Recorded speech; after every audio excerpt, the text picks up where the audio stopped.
Day 7 of Green Bay Packers training camp is now in the books. It was yet another padded practice, a little bit of a shorter one, only running about an hour and 40 minutes as it was very hot out there today. So in today's video, I want to break down everything that happened in today's practice, go over the key takeaways. I also just released a highlight video right before this one, going over the warm-up highlights as well as some 11v11 clips that we were able to react to and break down. So go watch that video if you want a more in-depth breakdown of those clips from today's practice. Also, go down and click that subscribe button if you haven't already. I think about 50% of my viewers on this channel aren't subscribed, and I feel like a lot of people just don't know that they're not subscribed yet. It's free to do. It supports the channel a ton. I'd appreciate it a lot if you guys could go down and click subscribe. So without further ado, let's dive right into the key practice notes and takeaways, starting with a quote from Matt LaFleur in his press conference this morning, saying Stokes has looked like the guy we thought he could be, but also says Carrington Valentine has just continued to make plays, and he anticipates good competition throughout the preseason for the starting cornerback spot opposite Jair. Guys, Eric Stokes has looked great in practice so far. Came up with another interception today, a great breakdown on a Jordan Love pass to Christian Watson. I'll show that a little bit later in this video. Just a great reaction for Eric Stokes. He's been great in camp, has gotten beat a few times by Christian Watson on 1v1s or a jump ball in the back of the end zone. It's been a good competition, those two, but Stokes has been very, very good this camp so far, as has Valentine. They both had their mistakes, but both cornerbacks have been pretty solid. Quickly, as for some roster news, the Packers cut 3 players and also signed 3 players. So first, we'll start with the players they cut. They cut kicker James Turner, with both Greg Joseph and Anders Carlson kicking so well, including today. Didn't really need a third kicker anymore. They cut fullback Henry Pearson, a bit of a surprise to me, but Tyler Davis has been great filling in as that H-back role, so maybe made Henry Pearson expendable. And they also cut cornerback Zion Gilbert. Now, they signed 3 players, including 2 more cornerbacks. Don Callis and LJ Davis, 2 cornerbacks they signed today. Don Callis was part of the rookie tryouts earlier this offseason, so obviously they saw something they liked there to bring him back into the building. And they also re-signed long snapper Peter Bowden. So we thought maybe Matt Orzech won that job, but I'm fine with the competition coming back into the building. I just think they can upgrade that spot, and maybe it is with Peter Bowden. Now he's going to get another shot. As for practice attendance, some players that are still out: Keyshawn Banks, Deslin Alexander, and Tucker Kraft. Really hoping to see Tucker Kraft here soon. Tyler Davis has been filling in nice, but man, I do miss seeing Tucker Kraft out there on the field. Players returning today, 2 new players returning today, both Marshawn Lloyd and Katan Oladapo getting their first practices for training camp. Oladapo getting his first practice of the entire offseason for the Green Bay Packers. Now, they were limited. They didn't participate in teams, as the Packers generally do this ramp-up period to get their guys back into it. And also, Zach Tom still limited. Don't expect to see him in full until after family night this Saturday, at least. Going over these starters very quickly on the offense and defense during team sessions, the starting offensive line was Rasheed Walker, Elton Jenkins, Josh Myers, Jordan Morgan, and Kadeem Telford. So it seems like Jordan Morgan starting to kind of take that starting right guard job from Sean Ryan. I'm sure they're still going to rotate it, and maybe even tomorrow we'll see Sean Ryan starting at right guard, but it seems like Jordan Morgan has finally found his spot, and it's going to be, at least for now, at guard. And this is what I was saying the entire, post-draft process, that his spot's probably at guard, year 1.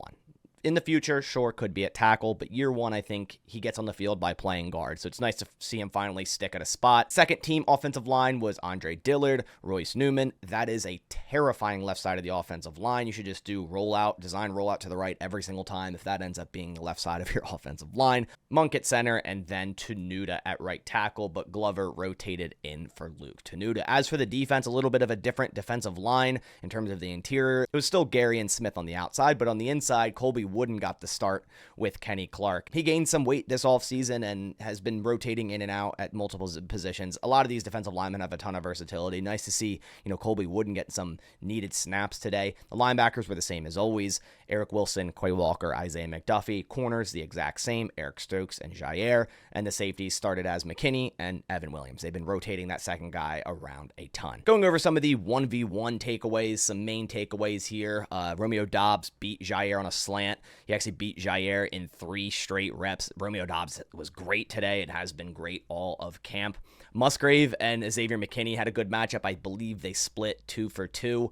He beat Xavier on a slant, but then also McKinney had some great coverage on Musgrave on another rep. Stokes had a good pass breakup against Jaden Reed in the end zone. Melton smoked Carrington Valentine on a quick slant, and then also Christian Watson mossed Eric Stokes in the end zone. It's so hard for defensive backs to win 1v1. So don't worry about the defensive backs too much if they get smoked on a slant route on a 1v1.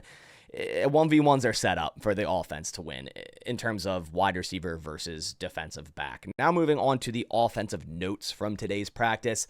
Emmanuel Wilson had a really nice run today, a nice juke in the open field against Anthony Johnson Jr. It seems like every practice this guy has a big run.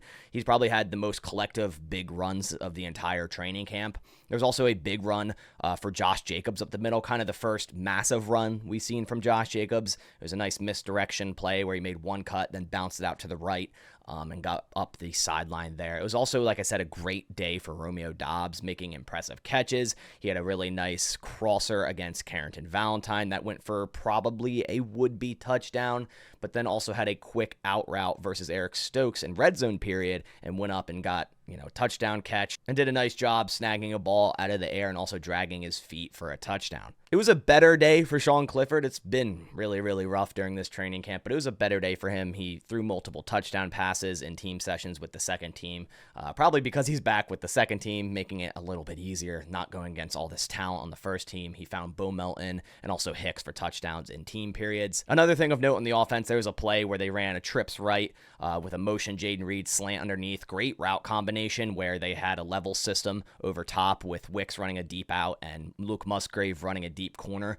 It was a beautifully placed ball. It was a great route combo that got Musgrave wide open, but he dropped it. Musgrave struggled with some drops today. Got to get that in check, but nonetheless, great route by him here. Just got to hang on. As for the defensive notes from today's practice, Evan Williams with another good practice. I feel like I've said this every single video. I mean, this guy's just consistently around the ball. Same with Tyron Hopper. He consistently makes run stops, like a stop at the line of scrimmage or a stop in the backfield. It seems like every practice we're talking about at least one Tyron Hopper stop on a run play. John Ford also has clearly taken a step, defensive tackle, potentially being, a sixth defensive lineman that they keep on these 53 in terms of interior guys.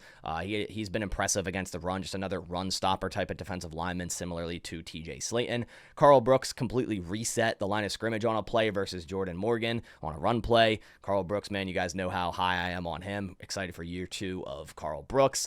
And the linebackers overall, including Tyron Hopper, have been playing super well, or played super well today against the run. Both Edgerrin Cooper and Isaiah McDuffie had run stuffs today. Then also Devontae Wyatt, Lucas Van Ness, each had quick sacks, like quick pressure and sack on Sean Clifford. Xavier McKinney was all around the ball today, like anywhere in red zone. If the ball went somewhere, it seemed like Xavier McKinney was right around that spot, and he dropped an easy interception, but it was still an impressive play because he was in a flat zone and noticed a crosser from the opposite side of the field and read Jordan Love's eyes and dropped into that zone. Should have came up with the interception, but it was a drop. You'd like to see him hold on to that one, but nonetheless, just great IQ by McKinney, just being around the ball 24/7. Also, another very interesting note is the defense gave the offense a 3 safety look in the red zone with McKinney, Bullard, and Williams. I'm sure maybe 2 safeties deep in like a cover 2 look, and then maybe 1 in the box like Evan Williams or McKinney, something of that sort. So very interesting to see them getting all 3 of those guys on the field at once. That would definitely be intriguing. All 3 of these safeties have been great in camp. Then to wrap things up on defense, Stokes also had an impressive interception on Jordan Love, but I wouldn't necessarily put this all on Jordan Love.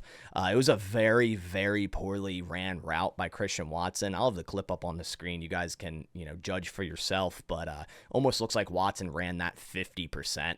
Didn't really break down at the top of the route, didn't come back towards the ball on that deep hitch, and it just didn't look like a high-effort play. It almost looked like he thought it was a run play to the opposite side of the field, and he didn't have to do much, but clearly Jordan Love was trying to go to him, and it basically gave Eric Stokes a free interception, but nonetheless, a great break on the ball by Eric Stokes. To wrap things up, going over some special teams notes, Anders Carlson went 5 for 6 today. Overall, he's 21 of 24 during camp, and he's been great. He's changed up his stance a little bit. I saw an article this morning, and he thinks that's why he's kicking better. hey man, if it works, I'm fine with it. The competition has been great, and I kept saying all offseason, don't give up on Anders Carlson. I think this guy is going to be, the kicker in 2024 and of the future. But don't sleep on Greg Joseph as well, who's been excellent in camp. Obviously, both these guys have been good enough to where they cut James Turner today, and Joseph beat Anders Carlson today in terms of numbers. 6 for 6 today, and just took the slight edge over him overall. Now 22 of 24, where Anders is 21 of 24. He's also been great. I love the competition. It just makes both of these guys better. Overall, I think Anders will win the competition just because they spent a draft pick on him, and he has a ton of potential. But Greg Joseph, man, he's been kicking very well in camp as well. So that does it for all the notes and takeaways from day 7 of Packers training camp. They're back at it tomorrow and Thursday, then off day Friday, then family night on Saturday. So I appreciate you guys coming by to the channel. If you could, please have a like down below. It supports the channel a ton. It's absolutely free to do. I appreciate it a ton. I'll catch you all on the next one. And as always, go Pack Go.